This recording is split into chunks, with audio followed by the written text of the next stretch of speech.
இந்த அழகான மாலை பொழுதிலே இறை உணர்வும் அறநெறியும் என்ற ஒரு சிறப்பான தலைப்பிலே நாம் இணைந்து சிந்திக்க போகிறோம். அன்பானவர்களே, இப்போ நம்ம எல்லாரும் தவம் செஞ்சோம்.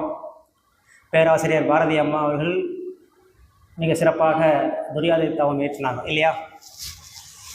சுவாமிஜி சொல்லுவாங்க, தவம் செய்ய ஆரம்பிக்கும் போது ஒரு சங்கல்பத்தோடு ஆரம்பிங்கன்னு சொல்லுவார் சுவாமிஜி. அறிவை உயிரில் ஒடுக்கி மெய்ப்பொருளாகி என் மேன்மையை உணர்ந்திட அகத்தவம் மேற்கொள்கிறேன் அப்படின்னு ஒரு சங்கல்பத்தோடு ஆரம்பிங்க அப்படின்னு சொல்லுவார். ஏதோ ஒரு கோல் செட் பண்ணி தான் நம்ம போவோம். அதனால் தவம் செய்யும் போது இதே மாதிரி ஒரு சங்கல்பம் செஞ்சுட்டு அன்னைக்கு வணக்கம், தந்தைக்கு வணக்கம் அப்படின்ற போது நல்லா உருகி அன்னையும் தந்தையும் வணங்கிட்டு குரு வணங்கிட்டு அப்படி பண்ணால் தவம் அவ்வளோ நல்லா செட் ஆகும். நீங்கள் ட்ரை பண்ணி பாருங்கள், ரொம்ப அருமையாக தவம் செட் ஆகும். அதுவும் இந்த கூட்டுத்தவம் எல்லாரும் சேர்ந்து பண்ணும்போது இன்னும் நல்லா தவம் செட் ஆகும். அப்படி நம்ம தவம் செய்கிறோம், அது நமக்கு மட்டும் பயன் கொடுப்பது மட்டுமல்லாமல் இந்த சமுதாயத்திற்கும் பயன் கொடுக்குது. மேலை நாட்டில் ஆராய்ச்சி செஞ்சுருக்காங்களாம். அங்கங்கே கூட்டுத்தவம் செய்ய வச்சு ஆராய்ச்சி செஞ்சுருக்காங்க. அதோடைய ரிசல்ட்டு என்னன்னா, எங்கெங்கெல்லாம் அங்கே கூட்டுத்தவம் செய்தாங்களோ அதை சுற்றிய ஒரு 5 கிலோமீட்டர் சரௌண்டிங்கில் ஒரு வன்முறை இல்லை, ஒரு விபத்து இல்லை, ஒரு சண்டை சச்சரவு இல்லை, அவ்வளோ அமைதியாக இருக்குதான். இங்கே செய்கிற அந்த தவம் எல்லா இடத்தையும் அந்த வைப்ரேஷன் கொண்டு போதான். அப்போது நாம் செய்கிற தவம் நமக்கு மட்டுமல்ல, இந்த சமுதாயத்திற்கு சேர்த்து நாம் செய்கிறோம் அப்படின்ற போது இன்னும் நம்ம பெருமையாக பூரிப்பாக இந்த தவம் செய்யலாம் இல்லையா? அவ்வளோ சிறப்பு இந்த தவம். 6வது அறிவை கொண்டு அகத்தவம் செய்து தன்னையோ கடவுளையோ அறிந்து வாழ்பவனே தன்னையும் பிறரையும் மற்ற உயிர்களையும் தனக்கு சமமாக மதித்து ஒழுக்கம், கடமை, ஈகை ஆகிய அறநெறிகளை கடைபிடித்து அறநெறியில் பொருளீட்டு இன்பமாக, மகிழ்ச்சியாக, அமைதியாக வாழ்வான். அப்படி தவம் செய்யாத, அறம் செய்யாத இருப்பவர்கள் உணர்ச்சி வயப்பட்ட நிலையில் நிறைய தவறுகள் செஞ்சுட்டு ஐயோ தப்பு பண்ணிட்டேனே, ஐயோ தப்பு பண்ணிட்டேன்னு திரும்பி திரும்பி பண்ணுவாங்க. ரிப்பீட்டாக பழக்கத்தினால் மறுபடியும் பண்ணிகிட்டே இருப்பாங்க. ஏன்னா தவறு செய்யுதுனாங்க மனதான். தவறு செய்வது மனம், அந்த தவறை கண்டு வருந்துவது மனம். இனி தவறு செய்யக்கூடாது என்று முடிவெடுப்பதும் அதே மனம்தான். எல்லாமே மனம்தான். அப்போ மனதை அதே பழைய நிலையில் வைத்துக்கொண்டு நம்ம மேன்மை அடைய முடியுமானா முடியாது. அப்போ மனதை மேன்மைப்படுத்தணும், வலுப்படுத்தணும், உரப்படுத்தணும் அப்படின்னா அதற்கு உளப்பயிற்சி தவம். அது செய்தால் தான் பண்ண முடியும். எல்லா மகான்களும் இந்த மனதை குரங்கு அப்படின்னு நிறைய சொல்லியிருப்பாங்க பாடலில். ஆனால் சுவாமிஜி இந்த மனதை அவ்வளோ பெருமையாக சொல்லுவார். மனமது இயற்கையின் மாபெரும் நிதியலோ, மனமது இயற்கையின் மாபெரும் நிதியலோ, மனதை தாழ்த்தினால் மயக்கத்தால் துன்பமா, மனதை உயர்த்தினால் மட்டில்லா இன்பமா, மனதிலே உலையெல்லாம் மற்றெங்கு தேடிவீர் அப்படின்பார். அப்போது இந்த மனதான், இப்போ மனம் என்பது ஒரு கருவி. அந்த கருவியை நம்மளுக்கு பயன்படுத்த தெரியல அப்படின்னு சொல்லலாம். மனம் சரியில்லை நம்ம சொல்ல முடியாது. அது ஒரு கருவி, அதை எப்படி ஹேண்டில் பண்ண நமக்கு தெரியல. இப்போ பெண்கள்லாம் இருக்கீங்க, ஒரு புதுசாக ஒரு மிக்ஸி வாங்கி வந்துருக்கேன், இப்போ தான் புதுசாக பார்க்குறீங்க, அது எப்படி ஆப்ரேட் பண்ணுறதுன்னா நம்ம அதை குறை சொல்லுவோமா? எனக்கு தெரியலைங்க, அது எப்படி மேனுவல் எனக்கு சொல்லுங்கள், கற்றுக்கிட்டு நான் பண்ணுறேன் அப்படி தான் சொல்லுவோம். ஆனால் மனம் சரியில்லைன்னு சொல்லக்கூடாது இல்லையா? அது ஒரு கருவி, அது சரியாக நம்ம ஹேண்டில் பண்ணல, அவ்வளோதான். அதுக்காக தான் நம்ம தவம்லாம் செய்கிறோம், அகத்தாயெல்லாம் செய்கிறோம் இல்லைங்களா? அப்போது இந்த பதிவுகள் நிறைய நம்மளுக்கு இருக்குது. அந்த பதிவுகள்னால தான் நம்மளுக்கு துன்பமே வருது. எத்தனையோ ஜென்மம் எடுத்த பதிவுகள் எல்லாம் நம்ம உடம்பு இருக்குது, கருமையத்தில் பதிஞ்சிருக்கு.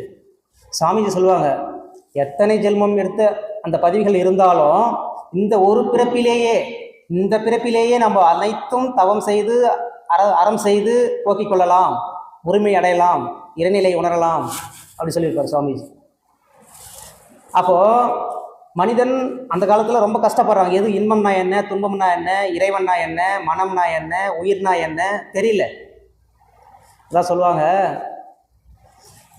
இறைவன் ஜடப்பொருளில் உறங்குகிறான், இறைவன் தாவரங்களில் விழித்தெழுகிறான், இறைவன் விலங்குகளில் நடக்கிறான், இறைவன் மனிதர்களில் சிந்திக்கிறான் அப்படின்னு சொல்லுவாங்க. அது மாதிரி ஆறாவது அறிவுடைய சிறப்பே சிந்தனை தான். அப்போ நம்ம முன்னோர்கள் சிந்திச்சு பார்க்குறாங்க, எதற்காக நமக்கு இவ்வளோ துன்பம் வருது அப்படின்னு யோசிச்சு பார்க்குறாங்க. அதற்கு விளக்கம் தெரியணும்னா அவங்க அதனால் வீட்டை விட்டு காட்டுக்கு போகிறாங்க. அந்த உண்மையை தெரிஞ்சுக்கணும், அந்த மறைபொருளை தெரிஞ்சுக்கணும், இன்பம் துன்பம் என்பது என்ன, இது எங்கேருந்து தோன்றுது, அதெல்லாம் தெரிஞ்சுக்கணும்னு சொல்லிட்டு காட்டுக்கு போகிறாங்க. போகும்போது ஒரு ட்ரெஸ்ஸோ 2 ட்ரெஸ்ஸோ இந்த மாதிரி ஒயிட் கலர் ட்ரெஸ் எடுத்துன்னு போகிறாங்க. காட்டுக்கு போய் கண்ணை மூடி தவம் பண்ணுறாங்க, ஏதோ பண்ணுறாங்க, ஜபம் பண்ணுறாங்க, ஏதோ பண்ணுறாங்க, தொடர்ந்து பண்ணுறாங்க, பல வருடமாக பண்ணுறாங்க. அப்படி பண்ணிவிட்டு இறைநிலையை உணர்ந்துடுறாங்க. இறைநிலையை உணர்ந்துட்டு அப்புறம் அவங்க ஊர் பக்கம் வராங்க. அந்த ஊர் பக்கம் வந்து மக்களுக்கு நல்ல கருத்துக்களை சொல்கிறாங்க. அவங்களுடைய வார்த்தைகள் மக்களுக்கு பன்னலம் விளைவிக்கும், நல்ல கருத்துக்களை சொல்கிறாங்க. அவங்க வரும்போது அந்த ட்ரெஸ் எப்படி தெரியுமா இருக்கும், ஒரே ட்ரெஸ் மாற்றி மாற்றி போடுறாங்களே, அந்த ஒயிட் கலர் ரொம்ப நாளாக போட்டுருந்துச்சு, வருஷ கணக்கில் காவி கலரில் மாறிடும். அதனால தான் இப்போ இருக்கிற சாமியார்லாம் காவி கலரில் போடுங்கிறாங்க. அது காவி கலரில் மாறிடும், மதிப்பு அதிகம், அந்த காவி கலருக்கு மதிப்பு அதிகம். உழைப்பின் சின்னம், பலகாலமாக உழைத்து இறைநிலையை உணர்ந்து அந்த தத்துவத்தை மக்களுக்கு சொல்கிறாங்க. அதனால் அந்த காவிக்கு உழைப்பு அதிகம். இதை பார்த்துட்டு இருந்த ஒரு உழைக்காமல் சோம்பேறி அந்த அந்த காவி கலர் ட்ரெஸ்ஸை வாங்கி போட்டுக்குவார். போட்டுக்கிட்டு நானும் சாமியார் போய் உட்காருவார். யாரும் அவனுக்கு கொடுக்க மாட்டாங்க. ஏன்னா முற்று முடிந்த ஞானிகளுக்கு தான் நம்ம எப்படி ஒரு பூ இருக்குது, அதுலேருந்து வாசனை எப்படி வருது, அலையாக வருது. ஒரு சாக்கடை இருக்குது, அங்கேருந்து ஒரு அலை வருது இல்லையா, அது மாதிரி ஞானிகளுடைய வாசனை அவங்களுக்கு தெரியும். மக்களுக்கு இவன் உண்மையான சாமியாரா இல்லையான்ட்டு நல்லா உணர்ந்து பார்த்தா தெரியும். அப்போது இந்த காவி ட்ரெஸ்ஸுக்கு அவ்வளோ பெருமை. அப்போ உணர்ந்து மக்களுக்காக நல்லதை சொல்ல வராங்க. அப்படி எல்லாருமே வந்துடுவாங்கன்னா எல்லாரும் வரமாட்டாங்க. ஒரு சிலர் நல்லா இருக்குது, இறைவனை அணைஞ்சிட்டோம் அப்படின்ட்டு அப்படியே காட்டிலே இருப்பாங்க, யாரும் வாய் திறக்க மாட்டாங்க, எதுவும் சொல்ல மாட்டாங்க. ராமகிருஷ்ண பரமஹம்சர் சொல்லுவார், ஒரு பெரிய பாத்திரம் நல்லா ஹைட்டாக இருக்குது, ஏற முடியாது. அங்கே நிறைய பேர் மேலே ஏறுறாங்க, இப்படி எட்டி பார்த்துட்டு ஓ மை காட் அப்படியே குச்சிடுறாங்க. உள்ள போய் பார்க்குறவங்களாம் குச்சிடுறாங்க. யாருமே திரும்பி வரதில்லை. அந்த இன்பத்தை ஒரு பாயாசம் வச்சுக்கலாம், குடிச்சிட்டு அவ்வளோ இன்பமா அப்படி உள்ளே இருக்கிறாங்க. யாராவது ஒரு சிலர் தான் அவங்க பெற்ற, அவங்க கற்ற, அவங்க அனுபவித்த அந்த இறை அனுபவத்தை அப்படியே கீழே இறங்கி வந்து அப்படியே நம்ம கையை பிடித்து, வாங்கப்பா நான் அடைந்த அந்த பேரின்பத்தை நீங்களும் அடையலாம், வாப்பா அப்படி கையை பிடிச்சி எடுத்து போவோம். அவங்கள் தான் மகான்கள். நம்முடைய குருபிரான் நடத்த அந்த வேதாத்திரி மகரிஷியும் அப்படி தான் நம்ம லெவலுக்கு இறங்கி நம்மளை கூட்டு வர்றாரு, வாங்க அப்படின்ட்டு. ஆனால் முந்த காலத்தில் அந்தமாதிரி தவம் யாரும் கிடையாது, பெண்களுக்கு தவம் கிடையாது, அப்படிலாம் இருந்தது. ரொம்ப ஸ்ட்ரிக்ட்டு, காட்டுக்கு போய் தான் போனோம் தவத்துக்கு, அப்படிலாம் இருந்ததை ரொம்ப எளிமைப்படுத்தி படித்த மேதைகள் தான் தத்துவம் பேச வேண்டும், பல்கலைக்கழக பேராசிரியர்கள் தான் விஞ்ஞானம் பேச வேண்டும் என்ற நிலையை மாற்றி பாமர மக்களும் இல்லத்தரசிகளும் இந்த இறை ஞானத்தை, உயிரை பற்றி, மனதை பற்றி பேசுகின்ற அளவிற்கு நம்மளை எல்லாம் உயர்த்திருக்கிறார் இல்லையா. இப்போ நிறைய பெண்கள் பார்த்தீங்கன்னா அப்படியே வீட்டில் சாப்பாடு செஞ்சுக்கிட்டே பேசுகிறாங்க இறை தத்துவத்தை. நீங்கள் கேள்விப்பட்டிருக்கீங்க, அவ்வளோ அந்தளவுக்கு உள்வாங்கியிருக்காங்க. சமையல் செய்கிறவங்களும் வீட்டில் இருக்கிற இல்லத்தரசிகளும் பேசுகிற அளவுக்கு சுவாமிஜி ரொம்ப எளிமைப்படுத்தி கொடுத்துருக்கிறார் இல்லையா. இல்லறத்தில் மெய்ஞானம் விளங்கி வாழ இயலாத காலம் ஒன்று இருந்ததுண்டு.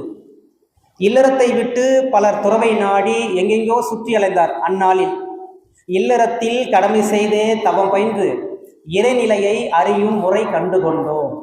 இல்லறமும் துறவரமும் ஒன்று சேர்ந்து இணைந்த உயர் அறம் கண்டோம், மகிழ்ச்சி பெற்றோம் அப்படின்னு சொல்லுவார்.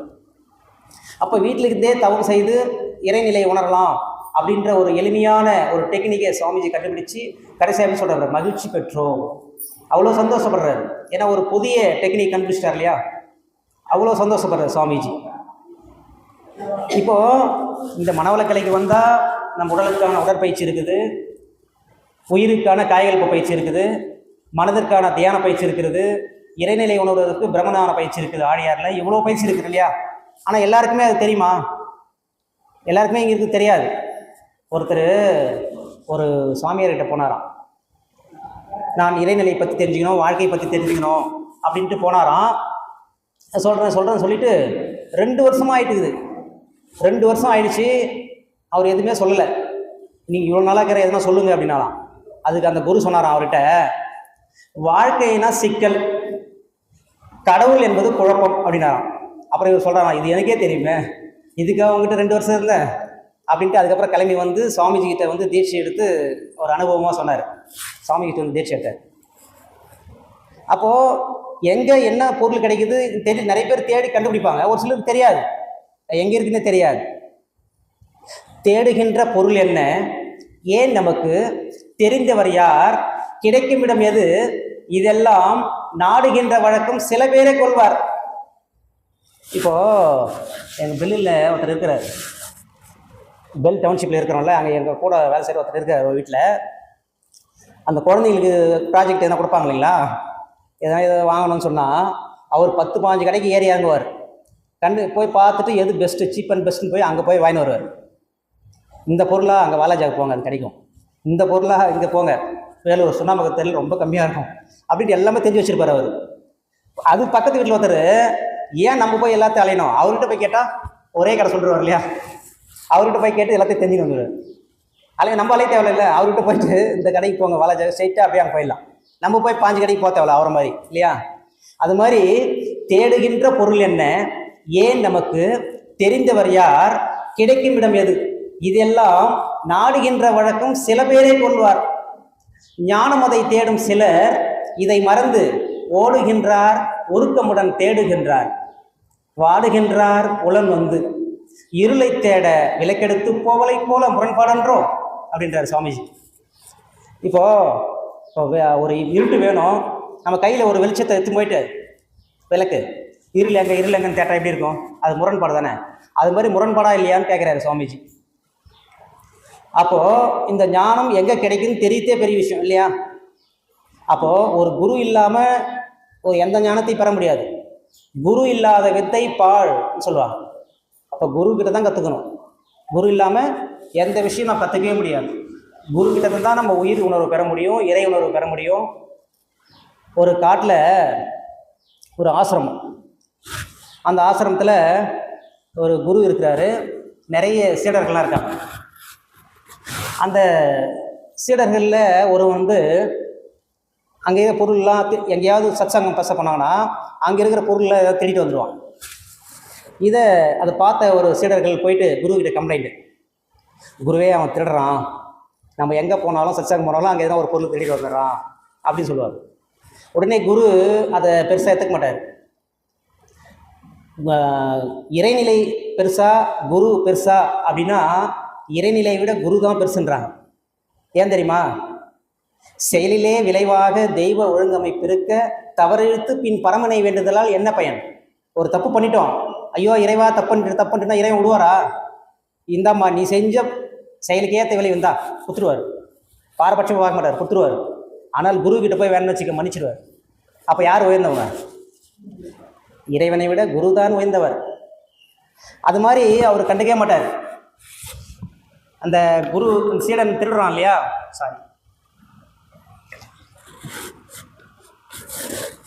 நிறைய பேர் கம்ப்ளைண்ட் பண்ணுறாங்க, அது பெருசாக எடுத்துக்க மாட்டார். அதுக்கப்புறம் ஒரு நாள் ஒரு சத்சங்கம் பேசும்போது அந்த குருவில் அந்த சீடரில் போய் அவனை கையும் களமாக பிடிச்சிட்டு, குருவே இவன் வந்து எங்கே போனாலும் திருடுறான், இவன் கையும் களமாக பிடிச்சிட்டோம், இந்த ஆசிரமத்திலேருந்து அவனை வெளியேற்றணும், இல்லைன்னா நாங்கள் எல்லாரும் வெளியே போயிடுவோம், நீங்கள் சொல்லுங்கள் அப்படின்றாங்க. அந்த குரு சொல்கிறாரு, நீங்கள்லாம் ஓரளவுக்கு அறிவில் உயர்ந்திருக்கீங்க, அதனால் நீங்கள் எங்கே போனாலும் கடை தேறிடுவீங்க. ஆனால் இன்னும் திருடுறது தப்புன்னு தெரியாமல் திருடிட்டு இருக்கான், அவனை போய் நம்ம வெளியே அனுப்பிச்சிட்டுனா அவன் எங்கே போய் என்ன பண்ணுவான்? அதனால் அவன் இருக்கட்டும், நீங்கள்லாம் வெளியே போனாலும் பரவாயில்ல அப்படின்றவர் குரு. உடனே அந்த திருடின குரு அப்படியே காலில் வந்து விழுவான், குருவே என்னை மன்னித்து விடுங்கள், நான் இதுக்கப்புறம் திருட மாட்டேன். அப்போ மன்னித்தால் அவன் திருந்துவதற்கு ஒரு வாய்ப்பு இருக்குது இல்லையா? அப்போ அந்த குரு காலில் விழுந்து இதுக்கப்புறம் திருட மாட்டேன் அப்படின்வான். அதனால் இது வந்து தனி கருணை குருவுக்கு. திருடனையும் மன்னிக்கக்கூடிய ஒரு குரு, அதான் குருவுக்கு ஒரு அடையாளம். உன்னையோ கடவுளையோ அறியவென்றால் ஒரு குறுக்கு வழி உண்டு, ஷார்ட்கட்டுக்கு தான். உள்ளுணர்ந்து தன்னையறிந்து தன்னிலையில் நிலைத்து வாழும் தனி கருணை வடிவான குரு அடைந்தால் அன்னை வயிற்றெழுந்து உருவாய் உடலாய் வந்த ஆதி கருவை புருவத்திடை உணர்த்த பின்னை நீ அவ்விடத்தில் நிலைக்க உந்தன் பேதமற்ற நிலை கடவுளாகி நிற்கும் அப்படின்பார்.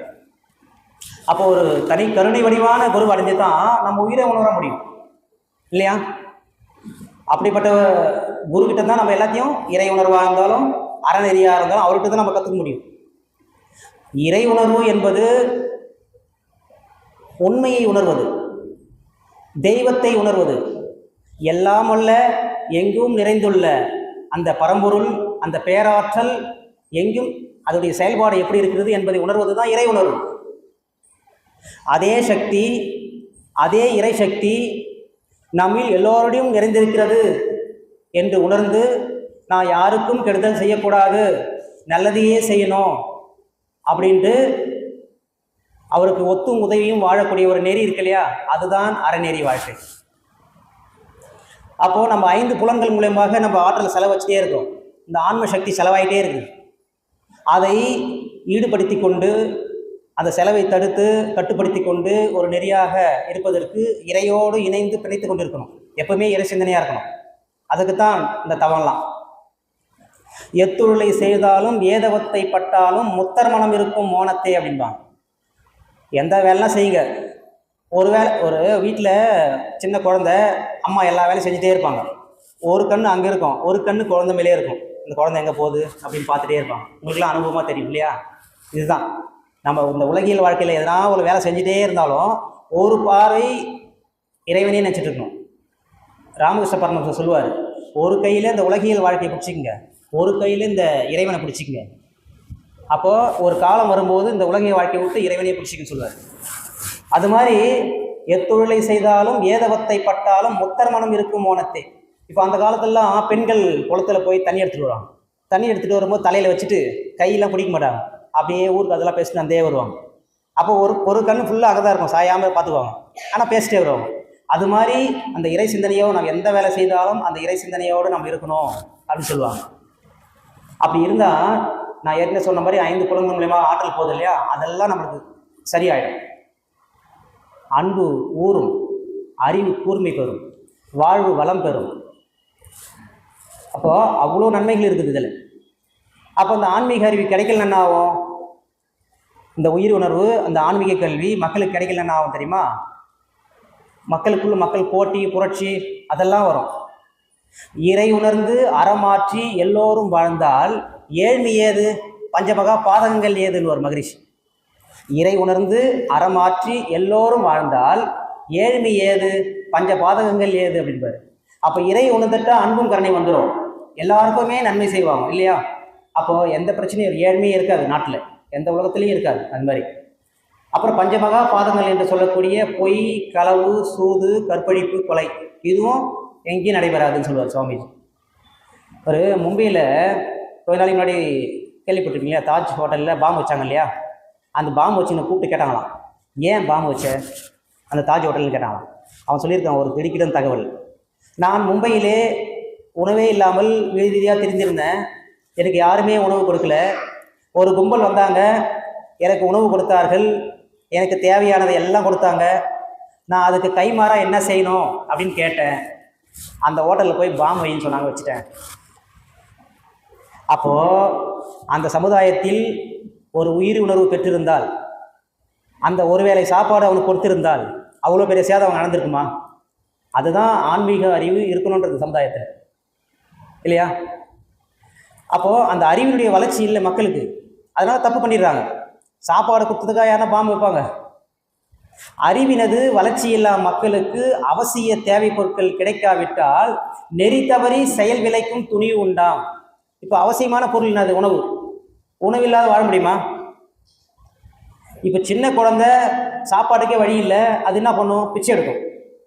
அதே ஒரு இளைஞன் நல்லா திரகாத்திரமாக இருக்கிறான், அவனுக்கு பசிக்குது, உணவு இல்லை, என்ன பண்ணுவான்?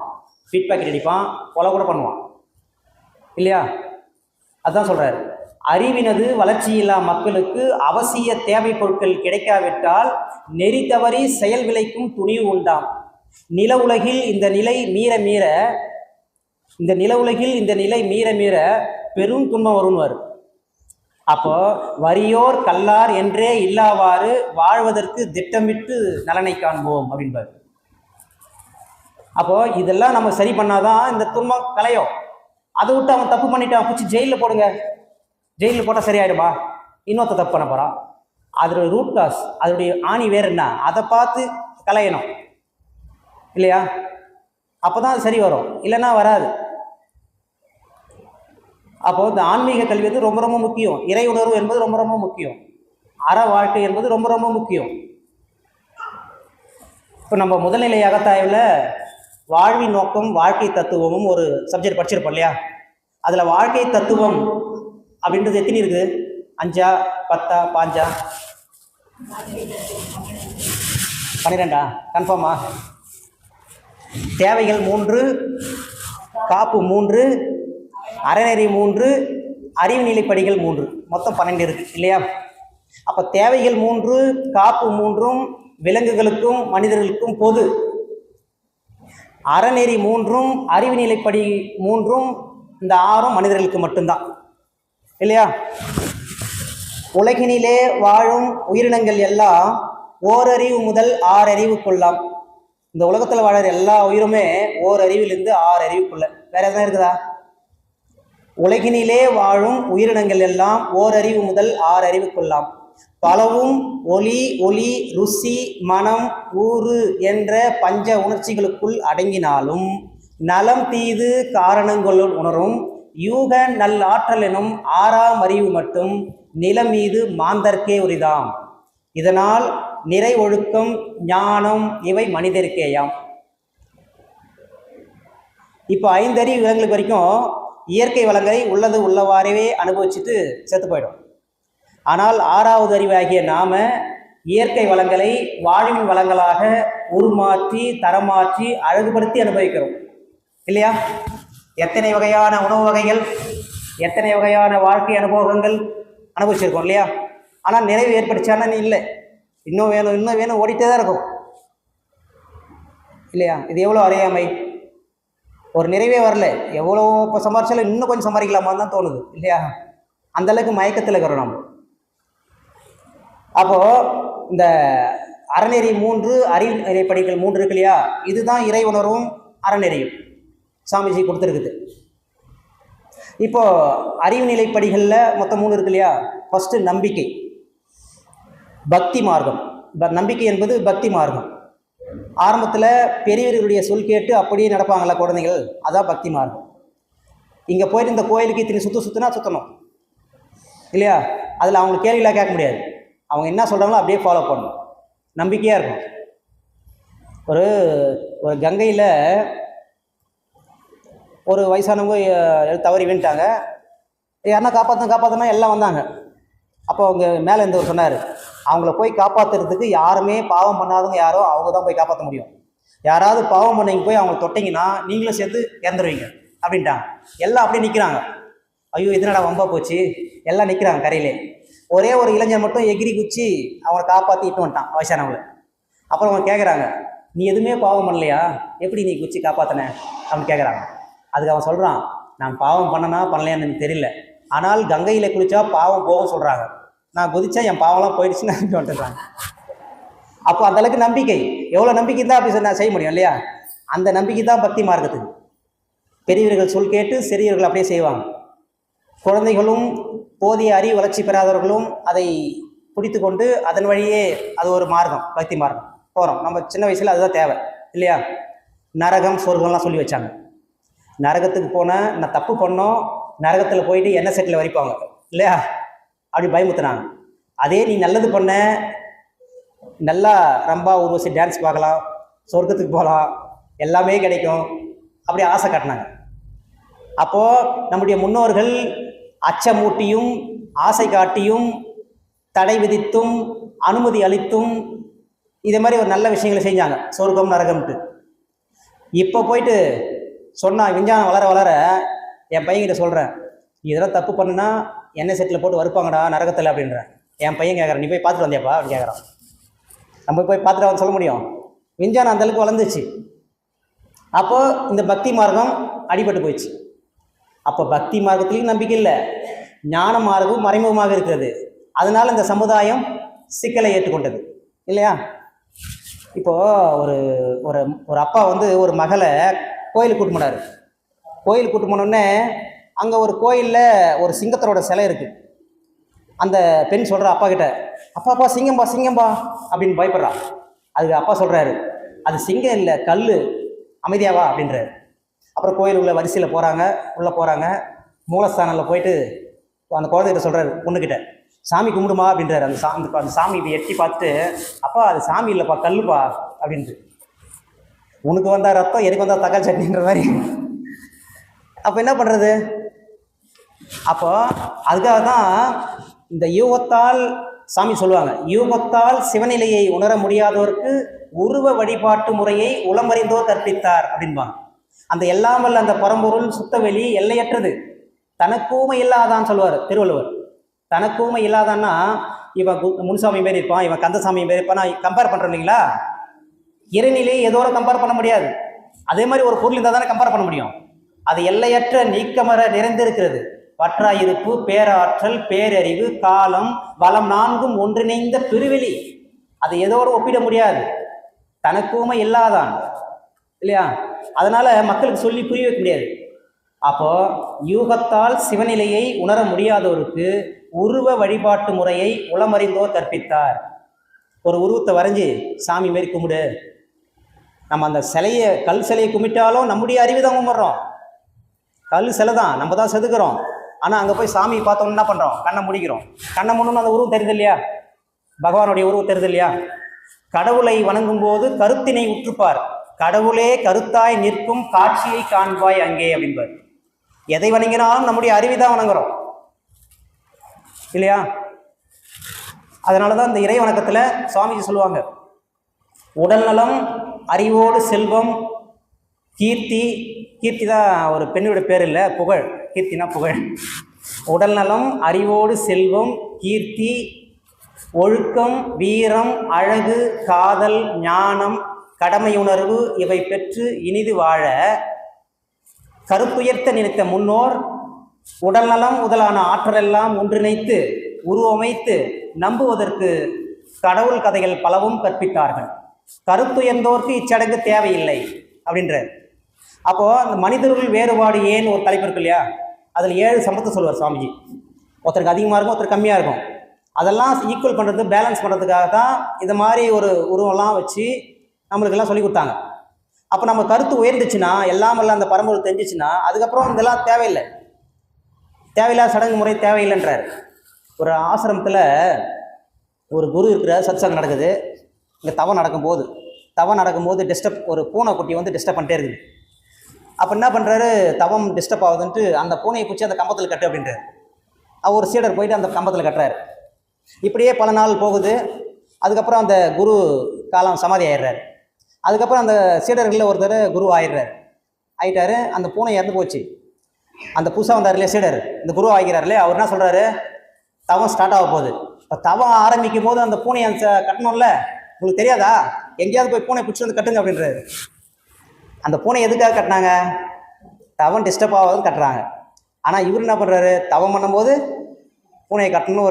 அது மாதிரி நிறைய சடங்கு முறைகள் இருக்குது சமுதாயத்தில், நிறைய சடங்கு முறை. சாமிஜி வாழ்க்கையிலே நடந்தது. அவங்க அம்மா வந்து சூரியனுக்கு ஒரு அடை படைச்சாங்களாம், உப்பு இல்லாத அடைச்சி படைச்சாங்களாம். சாமிஜி கொடுத்தா சாப்பிட்டு பார்த்துட்டுனா உப்பே இல்லை அப்படின்னாலாம். அது சாமிஜியோட அம்மா சொன்னாங்களாம், சூரியனுக்கு படைக்கிறது உப்பு போடக்கூடாதுரா அப்படின்னு சொன்னாலாம். சுவாமிஜி அவங்க அம்மாவுக்கு விளக்க சொன்னாராம் சின்ன வயசுலேயே. அம்மா அது அப்படி இல்லைம்மா, எப்படி இது வந்திருக்குன்னா அந்த பழக்கம், ஒரு மாமியார் ஒரு வடை செய்யும் போது உப்பு போட மறந்துட்டு இருப்பாங்க. அதுக்கப்புறம் அவங்க மருமக கேட்டிருக்காங்க, அத்தை உப்பு போட மறந்துட்டீங்களான்னு கேட்டிருப்பாங்க. சூரியனுக்கு படைக்கும் போது உப்பு போடக்கூடாது உங்களுக்கு தெரியாதா அப்படின்னு அவங்க மாமியார் சமாளிச்சிருப்பாங்க. அப்படியே அந்த மாமியார் இறந்துட்டு இருப்பாங்க. அதுக்கப்புறம் மருமக அப்படியே தொடர்ந்து காலங்காலமாக வந்துட்டு இருக்கு அப்படின்னு சொல்லிட்டு ஒரு விளக்கம் சொன்னாராம். ஆமாம்ல, யோசிக்கிற மாதிரி தான் இருக்குன்னு சொல்லிட்டு அதுக்கப்புறம் மகரிஷியோடைய அம்மா உப்பு போட்டு தான் செஞ்சாங்களாம் சூரியனுக்கு செய்யலாம். அப்போ எது தேவையோ அதை அந்த சடங்கு வச்சுக்கலாம். தேவையில்லாத சடங்கு என்ன பண்ணோம்? கருத்துயர்த்தோருக்கு இந்த சடங்கு தேவையில்லை இல்லையா? இப்போது பக்தி மார்க்கத்தில் நம்ம கோயிலில் போய் வணங்குறோம். இந்த 5 புலன்களையும் அங்கே ஒன்றை வைப்பாங்க. அந்த விபூதி எடுத்து பூசும் போது இறைவா இந்த மெய்க்கு உடம்புக்கு இறைவனுடைய விபூதி, தீர்த்தம் கொடுப்பாங்க இல்லையா, இறைவனுடைய தீர்த்தம் நாக்குக்கு, சாம்பிராணிலாம் ஏற்றி வச்சுருப்பாங்க இந்த மூக்குக்கு, இறைவனுடைய வாசனையாக இருக்குது. அப்படியே ஒரு கும்பணும் ஒன்றை செய்யணும். கண்ணுக்கு தீபாராதனை, அந்த இந்த ஃபோட்டோ அந்த சிலை, காதுக்கு மணி ஓசை, அந்த 5 புலங்களையும் அங்கே ஒன்றை வச்சு மனம் ஓர்மைப்படுத்துவாங்க, கான்சன்ட்ரேஷன். அதுக்காக தான் அதை கொண்டு வந்தாங்க. ஆனால் இப்போ அதுமாதிரி நடக்குதா? பட்டினத்தார் சொல்லுவார், கை ஒன்று செய்ய, விழி ஒன்று பார்க்க, வஞ்சக நான் ஒன்று பேச, ஏதோ ஒன்று போய் அங்கே எனக்கு பூஜை ஏற்றுக்குவியா அப்படின்னு கேட்பாரு. அது மாதிரி அங்கே கோயிலுக்கு போனால் அவங்க பக்கத்தில் இருக்கவங்க புடவை என்ன சேரி கட்டிங்கிறாங்க, அவங்க என்ன நகை போட்டிருக்காங்க, நான் அவங்களுக்குள்ள சொல்லலை, சமுதாயத்தில் நடக்கிறத சொல்கிறேன். அப்படிலாம் பார்க்குறாங்க பெண்கள் நிறைய இல்லையா. அங்கே போய் சாமியை கும்பிட்றாங்க, அங்கே போய் சாமிகிட்ட டீல் பேசுகிறாங்க, நான் உனக்கு 100 தேங்காய் உடைக்கிறேன், எனக்கு இது திருப்பி இதை பண்ணு இல்லையா. செயலிலே விளைவாக தெய்வ ஒழுங்கமைப்பு இருக்குது, அதை மாற்றவே முடியாது. தப்பு பண்ணிட்டு போய் நீ கேட்டால் கூட செய்ய மாட்டார் சுவாமிஜி இல்லையா. அப்போது நம்ம கோயில் அதை சொல்லுவாங்க, கோயிலுக்கு எடுத்து செல்கின்ற சாம்பல் விபூதி ஆகிறது, கோயிலுக்கு எடுத்து செல்கின்ற எலுமிச்சை பழம் கனி ஆகிறது, கோயிலுக்கு எடுத்து செல்கின்ற சாதம் பிரசாதமாக மாறுகிறது இல்லையா. கோயிலுக்கு எடுத்து செல்கின்ற தண்ணீர் தீர்த்தமாகிறது. கோயிலுக்கு செல்கின்ற மனிதன் மட்டும் எந்த மாற்றமும் இல்லாமல் அப்படியே திரும்பி வருகிறான். இப்போ கோயிலுக்கு போயிட்டு எதனா மாற்றம் வரணுமா இல்லையா? நான் இன்றைக்கிலேருந்து கோபமே பட மாட்டேன் சுவாமி, வேண்டிட்டு வரணும்ல. நான் இன்றைக்கிலேருந்து பேராசையே பட மாட்டேன், எதுவுமே கேட்க மாட்டேன். ஏதாவது நாங்கள் விட்டு வரணும்ல, எதுவுமே விடுறதில்லை. அதுமாரி விட்டு அந்த கோயிலுக்கு யாரும் போக மாட்டாங்க. இன்றைக்கி இங்கே போனால் இதை விட்டு வரணும்னு சொன்னால் அந்த கோயிலுக்கே போக மாட்டாங்க யாரும். அப்படி தான் இருக்குது இல்லையா. அப்போ அந்த பக்தி மார்க்கத்தில் நிறைய நல்ல விஷயங்கள் இருக்குது. சுவாமிஜி எந்த இடத்துலையும் பக்தி மார்க்கத்தை குறைய சொல்ல மாட்டார். Every temple becomes an energy bank அப்படின்பார். எல்லாமே ஆற்றல் களம். ஏன்னா எந்திரம் தந்திரம் மந்திரம் சொல்லுவாங்க, அந்த சிலைக்கு அடியில் வச்சுருப்பாங்க. அதுக்கப்புறம் எல்லாரும் சுத்த வச்சு வளர்ச்சிலாம் அந்த மேக்னெட்டிக் ஃபீல்டு இருக்கும், நல்லா ஆற்றல் களமாக இருக்கும். இப்போ ஒரு ஆற்றலோடு ஒருத்தர் போனால் அந்த ஆற்றலை வாங்கிக்கும். நான் உடம்பு சரியாமல் போனால் அந்த ஆற்றலேருந்து எனக்கு கொஞ்சம் கொடுக்கும், இப்படியே நியூட்ரல் பண்ணி விட்ருவோம். உங்ககிட்ட இருந்து எனக்கு கொடுக்கும், என்கிட்ட உங்களுக்கு கொடுக்கும், அப்படியே மாற்றி விட்ருவோம். நான் அவ்வளோ கஷ்டமாக போனப்பா கோயிலுக்கு போனோடனே எனக்கு நிம்மதியாகிடுச்சுப்பா சொல்லுவோம் நிறைய பேர். ஏன்னா அந்த ஆற்றலை நியூட்ரல் பண்ணி விட்ருவோம். அவ்வளோ ஒரு விஷயம் நடக்குது அங்கே. இப்போ பக்தி மார்க்கம் வேணுமானா வேணும் தான். ஒரு வீட்டில் ஒரு பில்டிங் கட்டுறோம், இப்போ லெண்டரை போடுறோம், கீழே முட்டுக்கோம்பு கொடுப்போம் இல்லையா. எவ்வளோ நேரம் இருக்கும் அது? அது நல்லா ஸ்ட்ராங் ஆகிற வரைக்கும். அதுக்கப்புறம் அப்படியே வச்சுன்னு இருப்பான், வீட்டுக்கு இறக்க வசப்போ வரைக்கும் வச்சுருக்குமா, அதெல்லாம் எடுத்துகிட்டு அதுக்கப்புறம் பூசிடுவோம் இல்லையா. அது மாதிரி இந்த பக்தி வேணும் தான், ஆரம்பத்தில் வேணும். ஓரளவுக்கு உயர்ந்த பிறகு அடுத்தது ஞான மார்க்கத்துக்கு போய் ஆகும். அது ஒருத்தர் கோயிலுக்கே போக மாட்டார், நாத்திகன். அவர் வந்து கல்யாணம் பண்ணார். கல்யாணம் பண்ண உடனே அவங்க மனைவி கோயில் நல்லா சாமி கும்பிடுவாங்க. அவரை கூப்பிட்றாங்க, நான் வரல கோயிலில் சாமிலாம் கும்பிட மாட்டேன் அப்படின்றார். அதுக்கப்புறம் அந்த அம்மா மட்டும் போயிட்டு வருது தனியாக. இவரை எப்படியாவது வர வைக்கணுமேனு சொல்லிவிட்டு அவனை மறுபடியும் கூப்பிடுது அந்த வீட்டுக்காரன். ஏங்க வாங்க கோயிலுக்கு, நானா கோயிலுக்கு உங்களை சாமி கும்பிட கூப்பிட்றேன், அந்த ரோட்டில் போகும்போது அந்த காலி பசங்களாம் நிற்கிறாங்க, எனக்கு பயமாக இருக்குது, நீங்கள் வாங்க அப்படின்னு கூப்பிட்றாங்க. என்னடா இது, சரி வரேன், ஆனால் கோயில் வரைக்கும் வருவா, இவ்வளோலாம் வரமாட்டேன்னு. சரி வாங்க அப்படின்னு சொல்லிட்டாங்க அவங்க. அதுக்கப்புறம் கோயில் வரைக்கும் போவார், அங்கேயே நிற்பார். சரி நீங்கள் சும்மா தாங்க, நீங்கள் செப்பல் பார்த்துங்கன்னு சொல்லிட்டு விட்டுட்டு அவங்க மாதிரி போயிடுவாங்க. அதுக்கப்புறம் ஒரு 2 பேர் வராங்க. இவர் செப்பல் பார்த்துக்கிறாரு நினச்சிட்டு, செப்பல் விட்றப்பா கொஞ்சம் பார்த்துங்கன்னாரு. ஓ என்னை பார்த்தா செப்பல் பார்க்குற மாதிரி தெரியுது அப்படின்னு. அவங்க இன்னொருத்த கூட நான் சொல்கிறான், இவன் லேடிஸோட செப்பல் மட்டும் தான் பார்த்துக்க மாட்டேங்கிறா. அதுக்கப்புறம் அவங்க சாமி கும்பிட்டு வெளியே வந்தாங்க. இது நடந்தது சொல்கிறாரு அவங்க மனைவிக்கிட்ட. நான் அதுக்கு தான் சொன்னேன், நீங்கள் உள்ளே வந்துருக்கலாம்ல அப்படின்றாரு. சரி மறுபடியும் அடுத்த நாள் கோயிலுக்கு கூட்டின்னு போகிறாங்க. நீங்கள் உள்ளே வாங்க, நீங்கள் சாமிலாம் கும்பிட வேணாம், சும்மா வாங்க, நீங்கள் சாமியை கும்பிட சொல்கிறவனே அப்படி சொல்லிட்டு அப்புறம் உள்ளே போனார். உள்ளே போனோடனே நான் ஏற்கனவே சொன்னேன் இல்லையா, every temple becomes an energy bank. நல்ல எனர்ஜி ஆற்றல் உள்ளது இல்லையா. உள்ளே போய் எல்லாரும் மனமுருகி இறைவான்னு வேண்டும் போது ஆட்டோமேட்டிக்காக அவரை அறியாமல் கையை எடுத்து கும்பிட்டார், அவ்வளோ ஆற்றல். அப்புறம் அவர் அப்படியே கோயிலுக்கு போக ஆரம்பிச்சிட்டார். நான் எதுக்கு சொல்கிறேன்னா, ஒரு வீட்டில் இருக்கிற பெண் நினைத்தால் எதை வேண்டாமலாம் சாதிச்சலாம் இல்லையா. ஏன்னா அவ்வளோ ஆற்றல் இருக்குது பெண்ணுக்கு. எல்லையற்ற ஆற்றல் உள்ள இறைவன் திரு உள்ளம் என்ன, எவ்வுயிரும் தோன்றுதற்கு ஏற்றதொரு திருவழியாய் வல்லமையாய் பெண்ணினத்தை வடிவமைத்தான் அற்புதமே, வாழ்ந்து வரும் மக்களில் இவ்வளவும் அறிந்தவர் எத்தனை பேர். பராசக்தியுடைய அம்சம் பெண்கள். ஒரு உயிர், ஒரு சாமி சொல்லுவாங்க, இந்த உலகத்தில் பாதி பேர் பெண்கள்னா மீதி பாதி பேர் அந்த பெண்கள் பெற்றெடுத்த பிள்ளைகள். அப்போ யார் இந்த உலகத்தில்? எல்லாமே பெண்கள் தான். பாதி பேர் பெண்கள், மீதி பாதி பேர் ஆண்கள் இந்த பெண்கள் பெற்றெடுத்த பிள்ளைகள் அப்படின்பார். பெண்கள் பெருமை எப்படி சொல்கிறார் பாருங்க மகரிஷி. அதான் மகான். அடுத்தது அறிவு நிலை படிகளில் அடுத்தது ஞான மார்க்கம், விளக்க வழின்னு சொல்லுவாங்க. எந்த கேள்வி கேட்காத போனால் நார்மலாக இருக்கும். அதுக்கப்புறம் இது ஏன் பலிப்பீடம் இங்கே இருக்குது, ஏன் இங்கே கொடிமரம் இருக்குது, இது ஏன் கருவறை இங்கே இருக்குது அப்படின்னு கேள்வி கேட்டால், இதுக்கப்புறம் நீ இங்கே வேலை இல்லைப்பா, நீ அங்கே போ, அங்கே ஒரு மேடை இருக்கும், தியான மண்டபம் இருக்கும் கோயிலே, நீ அங்கே போ, அங்கே போய் அடுத்த ஸ்டேஜுக்கு போயிடு அப்படின்ட்டு அங்கே அனுப்பிச்சுட்ருவாங்க. அங்கே போய் தவம் பண்ணணும், அதுக்கப்புறம் ஞானத்தை அடையணும் அப்படின்னு அந்த காலத்தில் வச்சுருக்காங்க. ஞானம் அப்படின்னா அறிவின் தெளிவு அப்படின்றது சாதாரண விளக்கம். அறிவை அறிந்த தெளிவு என்பது சிறப்பான விளக்கம் சொல்வார் சாமிஜி. ஞானம் ஞானம் என்றால் மன இயக்க இயல்பறிந்து நான் என்ற இயற்கை தத்துவம் உணர்ந்து மோனம் என்ற ஒன்றாயும் மோகமாதி மூவிரண்டு குணங்களாய் பரிணாமத்தால் ஆன பொருளனைத்திலும் தான் அறிந்து நிற்கும் அளவாயும் அமையும் அறிவெல்லை கண்டு மானம் மரியாதை உடல் ஒழுக்கம் காத்து மனிதரிடை மனிதராய் வாழ்தல் ஞானம் சொல்வார். ஞானம் என்பது ஞானியாவதற்கல்ல, நல்லா வாழ்வதற்கு தான், சிறப்பாக வாழ்வதற்கு தான். கடந்த கால அனுபவம், தற்கால சூழ்நிலை, எதிர்கால விளைவு கணிச்சு ஒரு நல்ல வாழ்க்கை வாழ்வதற்கு தான் ஞானம். சும்மா காட்டுக்கு போய் அங்கே இருக்கிறதுக்காக இல்லை, எல்லாத்துக்குமே ஞானம் வேணும் இல்லையா? அப்போ அடுத்த ஸ்டேஜ் என்ன சொல்கிறாங்க, ஞான மார்க்கத்துக்கு அதை கற்றுக்கணும்னு சொல்கிறாங்க. அதுக்கு அடுத்த ஸ்டேஜு முழுமை பேரு, அதான் கடைசி. அப்போ இறைவனிலை உணர்ந்து முழுமை பேர் அந்த ஒளி பெற்றுட்டு அந்த ஒளியை அந்த ஒளியின் மூலமாக எல்லாரையுமே அந்த நிலைக்கு உயர்த்தணும். அதுதான் முழுமை பேர். சாமி சொல்லுவாங்க ஒரு கவியில், நல்லா கவனிக்க. சாமி சொல்லுவாங்க, நிறைவடைந்த குரு மூலம் நேர்முகமாய் குண்டலினி யோகம் கற்று நித்த தவம் ஆழ்ந்தாற்றி உண்மை உணர பெற்றால் முனைப்பு போகும். இப்போ குண்டலினி யோகத்தை ஒரு நேரடியாக குரு மூலை தான் கற்றுக்கணும். ஒரு யூடியூப்லேயோ இவ்வளோ புத்தகம் பார்த்தோ அதெல்லாம் கற்றுக்க முடியாது. அதுவும் ஒரு நிறைவடைந்த குரு மூலம் கற்றுக்கணுன்றார் பாருங்க. நிறைவடைந்த குரு மூலம் நேர்முகமாய் குண்டலினி யோகம் கற்று நித்த தவம் ஆழ்ந்தாற்றி உண்மை உணர பெற்றால் முனைப்பு போகும், தன்முனைப்பு போயிடுமா. இறைவனது பகுதி நிலை உயிர் மனமாய் தேர்ந்து அதன் உறைவிடமாம் உடல் அதுவோ சமுதாயம் உற்பத்தி செய்து பல பொருட்கள் ஈந்து முறையாக வளர்த்து, நல்லா கவனிங்க, முறையாக வளர்த்து பண்பாட்டுடனே கல்வி தொழில் காப்பு தந்த முழு கதையும் சிந்தனையின் முதிர்ச்சியினால் உணர்ந்து வினைப்பதிவாய் பெற்ற கரை நீங்க உயிர் அதனை இறைநிலைக்கும் கன உடலை சமூகத்திற்கும் கனிவுடனே அர்ப்பணிக்கும் தகமை வரும். இந்நிலையே முழுமை பெறாம். முழுமை பேருக்கு டெஃபினேஷன். அப்போ இறைவனுடைய பகுதி தான் நம்ம சின்ன பின்னம். ஒரு கடலுக்கு போகிறோம், ஒரு தண்ணி மொண்டுட்டு வரோம், நம்ம வீட்டில் இருக்குது ஒரு பக்கெட்டில் தண்ணி, கடல் தண்ணி. அதுக்கும் இதுக்கு என்ன வித்தியாசம்? சாமி சொல்லுவாங்க, அதில் போட்டு விடலாம், இதில் போட்டு விட முடியாது. அது பெருசு, இது சின்னது, அவ்வளோதான். அந்த எல்லாம் வல்ல அந்த பரம்பொருள் நம்மக்கிட்டே இருக்கிறாரு இல்லையா?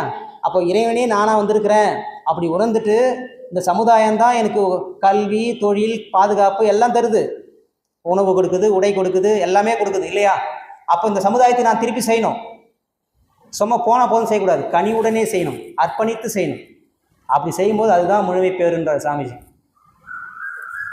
ஒரு இறைவனை ஒரு குருக்கிட்ட போயிட்டு ஒருத்தர் கேட்குறாரு, நான் இறைநிலை அடையணும், இறை உணரணும், எதுக்காக வழி சொல்லுங்க அப்படி சொல்கிறாரு.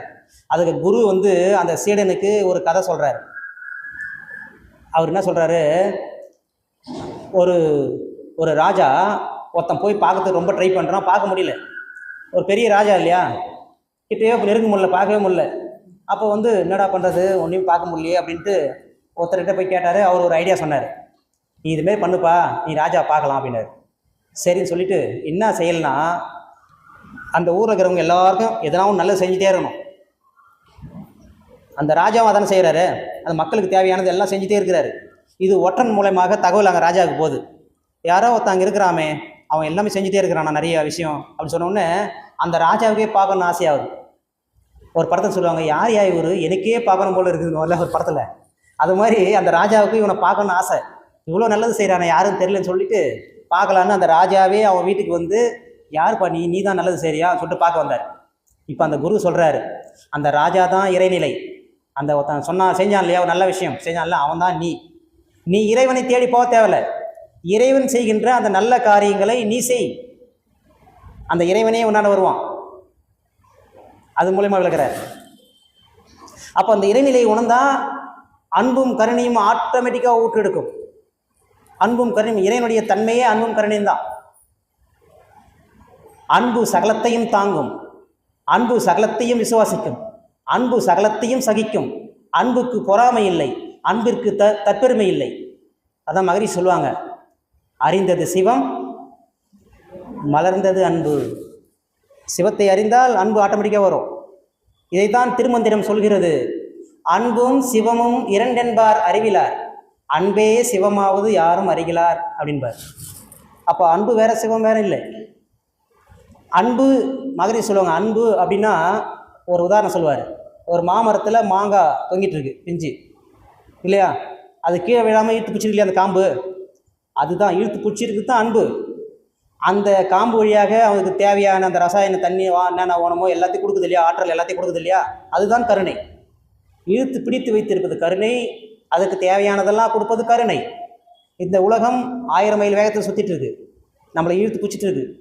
விட்டான்னா அவன் பறந்து போயிடும். நம்மளை இழுத்து பிடிச்சிருக்கு இல்லையா, அதுதான் அன்பு.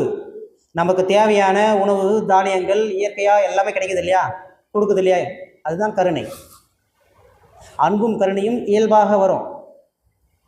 அப்போது இப்போ இந்த பதிவுகள் மூலியமாக நம்ம இவ்வளோ அனுபவிச்சுட்டு இருக்கோம் இல்லையா. இந்த இறையாற்றல் நம்மளுக்கு ஒரு துன்பத்தை கொடுக்குதுன்னா நல்லது தான். இப்போ எனக்கு வாந்தி வருது, உடலில் இருக்கிற கழிவு வெளியேற்றுது, அது நல்லதானே செய்யுது. அப்போ நம்மளுக்கு இறைவன் துன்பம் கொடுத்தாதான் அவங்க நன்றி தான் சொல்லணும். தேங்க்யூ, நன்றி தான் சொல்லணும். அப்போ அவ்வளோ ஒரு விஷயம் நடந்துகிட்டே இருக்குது. இப்போ உடம்புல நம்ம சாப்பிட்றோம், ஒன்றும் இல்லை, நம்ம சாப்பாடு ஊட்டி வாயில் அப்படி உள்ளே போடுறோம், அது மட்டும் தான் நம்ம வேலை. வேறு எதனா பண்ணுறோமா?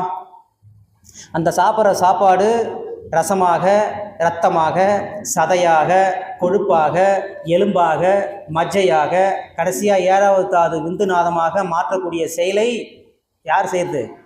நமக்குள்ளாக இருக்கிற அந்த இறைநிலை செய்து. ஒன்று கூட நம்ம செய்யலை, நம்ம அப்பா அம்மா செய்யலை, நம்மிடம் வரி பணம் வாங்கி இருந்த அரசாங்கம் செய்யலை.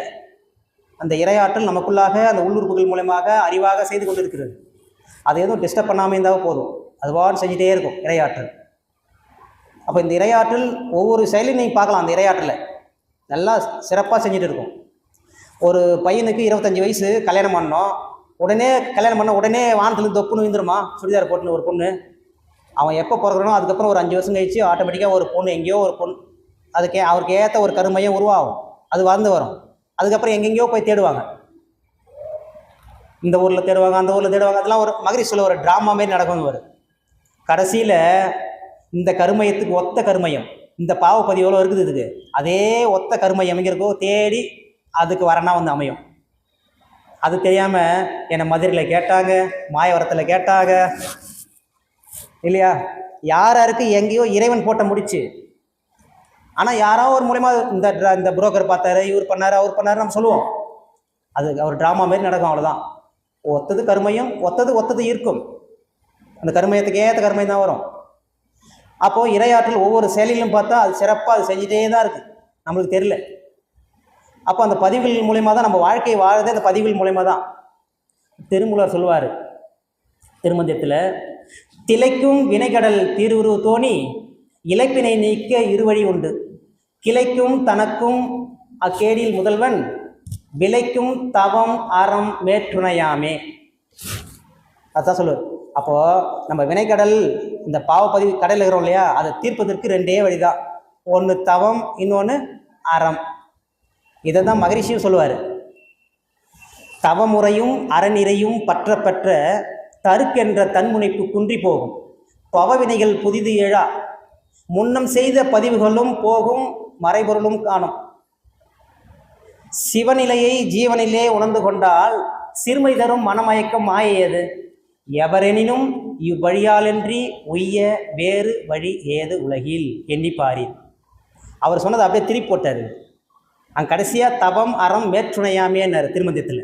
இவர் ஃபஸ்ட்டு தவமும் அறநெறியும் பற்ற அப்படின்றார். அப்போ 2 வழி தான் இருக்குது, வேறு வழியே ஆப்ஷனே கிடையாது. நம்முடைய பாவப்பதி போகணும்னா 2 வழி. ஒன்று தவம், இன்னொன்று அறம். ரெண்டும் செய்தே ஆகணும், வேறு வழியே இல்லை. அப்போது நம்ம தவம் உட்காரோம் இல்லைங்களா, அதுக்கே இன்னொரு தவம் பண்ணியிருக்கணுமா. திருவள்ளுவர் சொல்கிறார், தவமும் தவமுடியார்க்கு ஆகும், அதனை அக்திலார் மேற்கொள்வதுன்னு. ஒரு தவம் செய்கிறேன்னா அதுக்கே ஒரு தவம் செஞ்சால் தான் இங்கே உட்கார முடியும் அப்படிங்கிறார். அதுக்கு முன்னாடி ஒரு குறள் சொல்லுவார், உற்ற நோய் நோற்றல் உயிருக்கு உரு செய்யாமை அற்றே தவத்திற்கு உரு அப்படின்பார். எனக்கு யாராவது துன்பம் கொடுத்தாலும் அதை பொறுத்துக்கிட்டு யாருக்கும் துன்பம் கொடுக்காமல் இருந்துன்னு வச்சுக்கலாம், அதுதான் தவத்துக்கு உருன்றார். அதனால தான் மகரிஷி சொல்கிறார், எதிரிகளாக நினைப்போர் எவரேனும் இருப்பின் அவர்களும் மனம் திருந்தி நல்வாழ்வு பெற கருணையோடு வாழ்த்துவோம் சொல்கிறார் இல்லையா. அது மாதிரி வாழ்த்த நம்மளுக்கு நல்லா தவம் செட் ஆகும். அப்போ அந்த தவம் கிடைத்தது சாதாரண விஷயம் இல்லை. அப்போ நம்ம இது தெரியாமல் நம்ம செஞ்சிட்ருக்கோம் இல்லையா. அப்போ தவம் செய்ய நம்முடைய பதிவுகள்லாம் கொஞ்சம் கொஞ்சமாக போகும். இப்போ நம்மளை வழிநடத்துவதே இந்த பதிவுகள் தான். அப்போ ஏற்கனவே இந்த கர்ம பதிவுகள் இருக்கு இல்லையா, காலங்காலமாக எத்தனையோ ஜென்மத்தில் விலங்குகளில் பதிவு எல்லாம் இருக்குது. அந்த பதிவுலாம் நீக்கணும். அந்த பதிவை நீக்கி கொண்டு வாழ்வது சரியா, இல்லை அந்த பதிவுகளோடே வாழ்வது சரியா? அந்த பதிவுகளோடு வாழ்ந்தால் நம்மளுக்கு துன்பம் வரும், அந்த பதிவுகளை நீக்கிட்டால் நம்மளுக்கு இன்பம் வரும். அப்போ எது பெஸ்ட்டு? அந்த பதிவுகளை நீக்குவதற்கு இந்த தவம் அறமும் உறுதுணையாக நம்மளுக்கு இருக்கும், வேறு வழியே கிடையாது. தவம் அறம் மேற்றுணையாமே. அப்போ இந்த தொடர்ந்து செய்ய நம்முடைய பதிவுகள் கொஞ்சம் கொஞ்சமாக கழிஞ்சிட்டே இருக்கும். இந்த தவம் செய்ய அற வாழ்க்கையை வாழ ஒழுக்கம் கடமை ஈகை அப்போ செய்ய ஒழுக்கம்னு சாமி சொல்லியிருப்பில்லையா ஒரு டெஃபினேஷன், தனக்கோ பிறர்க்கோ தற்காலத்திலோ பிற்காலத்திலோ உடலுக்கோ மனதிற்கோ துன்பம் தராத செயல்கள் ஒழுக்கம் புண்ணியம். ஒழுக்கம் இல்லைன்னா அது ஆப்போசிட்டு பாவம். அது பாவம் புண்ணியம் என்பது பக்தி மார்க்கத்தை சொல்கிறாங்க, ஞான மார்க்கத்தில் அது ஒழுக்கம்னு சொல்கிறாங்க. சரிங்களா. அப்புறம் கடமை, நம்மளால் முடிஞ்ச கடமை நம்ம செஞ்சுட்டே இருக்கணும். 5 கடமை இருக்குது. கடமையை உணர்ந்திடு, காலத்தில் செய்திடு, உடம்புக்கும் நல்லது உள்ளமும் அமைதியாம் சொல்வார். அந்த காலத்தால் செஞ்சிடணும். தான் குடும்பம் சுற்றம் ஊர் உலகோர் காற்றும் கடமை முறையே முக்கியம், கெடாமலும் பார் ஒன்றினால் மற்றும் அப்படின்பார். ஃபஸ்ட்டு நம்ம உடம்பு நல்லா இருக்கணும், அதுக்கப்புறம் தான் குடும்பம் பீரியாட்டி. என் குடும்பத்தை பார்க்குறேன், வேலை பார்க்குறேன், ஊருக்கு உழைக்கிறேன்னு சொல்லிட்டு நம்ம உடம்பை கற்றுக்கூடாது. ஃபஸ்ட்டு பீரியாட்டி உடல் தான், நம்ம உடல் தான். நல்ல உடலை ஆரோக்கியமாக வச்சுக்கணும், மனதை ஆரோக்கியமாக வச்சுக்கணும், பொருள் வளத்தை நேர்மையாக ஈட்டணும், அதுதான் ஃபஸ்ட்டு. கெட்ட வழியில் பொருள் சேர்த்தா ஆட்டோமேட்டிக்காக போயிடும், எப்படி வந்ததோ அப்படியே போயிடும் அவ்வளோ ஸ்பீட்டில். ஒரு செவற்றில் ஒரு வாசகம், அருமையான வாசகம், நீ அநியாயமாக சேர்த்து வைத்திருப்பதை அனுபவிப்பதற்கு என் ஆசீர்வாதம் பெற்ற ஒருவன் வருவான். கீழே பை கடவுள், நீ அநியாயமாக சேர்த்து வைத்திருப்பதை அனுபவிப்பதற்கு என் ஆசீர்வாதம் பெற்ற ஒருவன் வருவான் பை கடவுள். நிறைய அரசியல்வாதிகள் நேர்மையற்ற முறையில் நிறைய சொத்துக்களை வாங்கி வச்சுருவாங்க, பினாமி பேரில் வச்சுருவாங்க. முனுசாமி கந்தசாமி யாரோ ஒரு பினாமி பேரில் வச்சுருவாங்க. அந்த சொத்துக்களே அவன் தான் நல்லா அனுபவிப்பான். இந்த அரசியல்வாதிக்கு சுகர் இருக்கும், களி சாப்பிட்டுருப்பார், அவன் நல்லா அனுபவிப்பான். யாருக்கு எதுவோ அதான். எவ்வளோ சொத்து சேர்த்தாலும் எவ்வளோ சாப்பிட முடியும், அடுத்தது யார் சாப்பிடுவாங்கன்னு தெரியாது இல்லையா. அப்போது ஒழுக்கத்தோடு பொருள் ஈட்டணும். அப்புறம் கடைசியாக ஈகை, ஈதல் இசைப்பட வாழ்தல் அது வல்லது ஊதியம் இல்லை உயிர்க்குன்பார். அப்போது 3 வகையில் இந்த ஈகை செய்யலாம். ஒற்ற செல்வம், உடல் உழைப்பு, அறிவு, இவை கொண்டு உலகுக்கு உதவி செய்யணும். என் உடலால் தான் உதவி செய்ய முடியுமா, செய்யலாம். இல்லை அறிவால் செய்கிறியா செய்யலாம். இல்லை பணம் என்கிட்ட நிறைய இருக்குது, பணம் கொடுத்து உதவலாம், ஏதோ ஒன்று செஞ்சுட்டே இருக்கணும். அப்படி செய்ய நம்மளுக்கு மேன்மை அடைஞ்சிட்டே இருக்கும். நம்ம சாமிஜி இவ்வளோ தத்துவங்களை இவ்வளோ பயிற்சிகளை மிக எளிமையாக நம்மளுக்கு ஈஸியாக கொடுத்துட்டாரு இல்லையா. ஆனால் அது எவ்வளோ கஷ்டப்பட்டுருப்பா தெரியுமா. இந்த பிரம்மஞானம் பயிற்சி நடத்துகிறார் இல்லையா, அதுக்கே எவ்வளோ ப்ரெஷர் தெரியுமா அவருக்கு. நீங்கள் எப்படி பிரம்மஞானம் கொடுக்கலாம் அப்படிலாம் கேட்குறாங்க. சாமிஜி ஒரே வார்த்தை சொன்னார், நம்முடைய வரலாறு, மனிதனுடைய வரலாறு, நான் எங்கேருந்து வந்தேன் பிறந்தேன் தெரிஞ்சுக்கிட்டு அவனுடைய வரலாறு, அவனுக்கு பிரம்மஞானம் பெறுவதற்கு பிறப்புரிமை, அது யாரும் தடுக்க முடியாதுன்னு சொன்னாங்க. அதுக்கப்புறம் போயிட்டாங்க. சாமிஜி ஒரு வார்த்தை சொல்கிறாரு, என்னை யாரும் ஒரு ரூமில் வச்சு என்னை பூட்டி அடைக்க முடியாது, அடைச்சி சாப்பாடு போட முடியாது, நான் எல்லாத்துக்கும் கடந்தவன் அப்படின்றார். அவ்வளோ ப்ரெஷர். ஏன்னா நல்லது செஞ்சால் விட மாட்டாங்க, வச்சிடுவாங்க. இயேசு பிரானை சிலுவையில் இறங்கிட்டாங்க, சமணர்களை கழுவில் ஏற்றிட்டாங்க, நிறைய மகான்கள் அப்படி தான் பண்ணிட்டாங்க. உலக நலத்திற்கு உழைத்த உத்தமருக்கு இதுவரையில் உண்டான துன்பங்கள் தொல்லைகள் இவை அறிவேன், எனினும் பல கோணத்தில் இந்த பரம்பரை தொடர் வழக்கும் பழிவாங்கும் என்றும் அறிந்துள்ளேன். எனினும் யான் என் சிந்தனையின் ஒளியை பாழ்படுத்திவிட மாட்டேன். நலவாழ்வு மனித இனம் பெற்று உய்ய நாடு நாடாய் சென்று நற்தொண்டு செய்வேன் அப்படின்னு. அதுக்கெல்லாம் பார்த்து நான் பயப்பட மாட்டேன். என்னை சாகச்சாவும் பரவாயில்லன்னு பயப்படாமல் எல்லாமே செஞ்சார். எல்லா மக்களுக்கும் ஜாதி மதம் இனம் எதுவும் பார்க்காம எல்லாருக்கும் கொடுத்தாரு பயிற்சியை. இவரை சாகடிக்கணும்னு வந்தாங்களாம் கொஞ்சம் பேர். வந்து பார்த்துட்டு ஐயோ இவரை சாவடிக்கிறது வேஸ்ட்னு போயிட்டாங்களாம். என்ன காரணம் தெரியுமா? எல்லாத்தையுமே ஆசிரமம்னா குரு மட்டும் தான் இருப்பார். இவர் மகரிஷி என்ன பண்ணார் தெரியுமா? நிறைய அருள்நிதியர்கள், துணை பேராசிரியர்கள், பேராசிரியர்கள் உருவாக்கி அவங்க மூலமாக தீட்சை கொடுங்க, போக என் வேலையை நீங்கள் பண்ணுங்க அனுப்பிச்சி விட்டார். வந்து பார்த்தா இவரை கொன்னாலும் அது வேலை நடக்க தான் போகுது. இவர் எது கொள்ளணும் அப்படி விட்டு போயிட்டாங்க. எவரோ டெக்னிக்காக பண்ணிக்கிறவர் மகரிஷி. எல்லாரையும் உயர்த்திட்டார். அவர்களுக்கு ஆசிரியர்களுக்கு உயர்த்தி எல்லாருக்கும் தீட்சை கொடுத்து எல்லா உயிரும் இன்புற்று வாழ வேண்டும், யாம் பெற்ற இன்பம் பெருக இவையகம், எல்லாமே கிடைக்கணும் அப்படின்ட்டு அழகாக செட் பண்ணி கொடுத்துட்டார். அப்போ இந்த இறை உணர்வு அறநெறி என்பது எதுக்குன்னா உலக அமைதி தான். அவர் மகரிஷியுடைய அல்டிமேட் கோல் உலக அமைதி. அப்போ அந்த உலக அமைதி வேணும்னா இந்த இறை உணர்வும் அறநெறியும் இருக்கணும். அப்படி இருந்தால் தான் அந்த அமைதியாக எல்லாருக்கும் எல்லாம் கிடைக்கணும். அப்போ தான் உலகம் அமைதியாக இருக்கும். எல்லா தனி மனிதனும் அமைதியாக இருப்பான். இது யார் உருவாக்குவாங்க? மத தலைவர் உருவாக்குவாங்களா? முடியுமா? நிறைய பொருள் வச்சுருக்காங்க பொருளாதார வல்லுநர்கள், அவரால் முடியுமா? யாரும் பண்ண முடியாது. இதே மாதிரி ஒரு ஆன்மீக அமைப்பினால தான் முடியும். உலகத்தில் அமைதியது உருவாகி நிலைக்க உயிரறிவு இறை உணர்வு கடமையறம் எங்கும் பல நாட்டு மக்களிலே பரவி பண்பாடாய் ஊடுருவி நிலைக்கும் முறை வேண்டும். இப்போ பண்பாடாக மாறிடணும். இப்போ காலங்காலமாக அந்த உப்பு இல்லாத அடம் சொன்னாங்க இல்லையா? எப்படி பண்பாடாக மாறிடுச்சு? சூரியனுக்கு உப்பு இல்லாத படைக்கணும். அது மாதிரி அரசியல் செய்யணும், தவம் பண்ணணும் அப்படின்னு எல்லாத்துக்கும் பண்பாடாக மாறிடணும். அப்படி மாற்றி என்ன பண்ணால் அந்த அந்த நபரே ஒரு கேவலமாக பார்க்கணும். என்ன இவன் யாருக்குமே எதுவும் செய்ய மாட்டான் அப்படின்ட்டு அந்த அளவுக்கு மாறணும் சமுதாயம். அந்த பண்பாட ஊடுருவி மாறிக்கின்றார். உலகத்தில் அமைதியது உருவாகி நிலைக்க உயிரறிவு இறை உணர்வு கடமையறம் எங்கும் பல நாட்டு மக்களது வாழ்வினிலே பரவி பண்பாடாய் ஊடுருவி நிலைக்கும் முறை வேண்டும். சில தலைவர், அரசியலார், பொருள்துறையார், மதத்தார் சேர்ந்தாலும் அன்னவரால் ஒரு காலம் அமைதி நிலவ வழி உண்டாகா. நீடிக்கும் பகை போர் நேர்வழியோ அறிவறியும் ஆன்மீக நெறியே. நேர்வழியோ அறிவறியும் ஆன்மீக நெறியே. அப்போ அந்த ஆன்மீக நெறியின் மூலமாகத்தான் இந்த உலகத்திலே அமைதி ஏற்படுத்த முடியும். அதற்கு இறை உணர்வு ரொம்ப ரொம்ப அவசியம். இறை உணர்வு இருந்தால் தான் அறநெறி இயல்பாக வரும். இல்லைனா ஏதோ ஒரு சம்பிரதாயத்துக்கு இருக்கும் அறநெறி, அவ்வளோதான். இறை உணர்வு பெற்றாதான் அன்பும் கருணையும் ஊற்றெடுக்கும். அப்போ மற்ற எல்லாம் அல்ல அந்த இறைநிலை தான் எல்லா உயிர்களாக வந்திருக்கிறது. அதுவே தன்மாற்றம் அடைந்து பஞ்சபூதங்களாகி ஓரறிவு, ரெண்டறிவு, ஐந்தறிவு, அதுலேருந்து ஆறாவது அறிவு நான் வந்திருக்கிறேன். அப்போ நான் வேற இல்லை, இறைநிலை வேற இல்லை, நான் வேற இல்லை, மற்ற உயிர்கள் வேற இல்லை. அப்படி இந்த உயிர் உணர்வு வரும்போது ஆட்டோமேட்டிக்காக அன்பு ஊற்றெடுக்கும். அப்போ எல்லாருக்குமே எல்லாமே கிடைக்கும், எல்லாமே எல்லாம் செய்வாங்க. அப்போ அந்த நிலை வரணும். அப்போ வர வர நம்ம எல்லாருமே மேன்மை அடையலாம், எல்லாருமே மகிழ்ச்சி அடையலாம். இல்லைன்னா இப்போது ஒரு பெரிய பணக்காரன் வசதியாக இருப்பான், மேலே தூங்கி நிற்பான், கீழே குளிர்லேயே பனியில் நடுங்கி நிற்க கீழே பத்து நிற்பான். அவன் நினைப்பான் அவன் மட்டும் சந்தோஷமாக இருக்கிறான் அப்படி நினைக்கிறான் இல்லையா? இந்த வருத்த அலையை போய் அவனை தாக்கும், அவன் சரியாக தூங்க முடியாது. அவனுக்கு தெரியாது ஏன் தூங்க வரலன்னு தெரியாது, இவனுடைய அலையெல்லாம் போய் அங்கே தாக்குது. அப்போ எல்லாருக்குமே எல்லாம் கிடைச்சா எல்லாருமே மகிழ்ச்சியாக இருக்கலாம். அந்த நிலை வரணும். அதுக்கு ஆன்மீகம் மட்டும்தான் உறுதுணையாக இருக்கும். அப்போ இந்த இறை உணர்வும் அறநெறியும் என்பது எல்லோரும் உணர்ந்து அதை கடைபிடித்து வாழ்வாங்கு வாழ வேண்டும் என்று கூறி, அருட்பேராற்றல் கருணையினால் உடல் நலம், நீலாயுள், நிறை செல்வம், உயர்ப்புகள், மெய்ஞானம் ஓங்கி வாழ இறைவர்களும் குருவரும் துணை புரியட்டும் என்று கூறி இந்த சிந்தனையை நிறைவு செய்கிறேன். வாழ்க வளமுடன், வாழ்க வளமுடன்.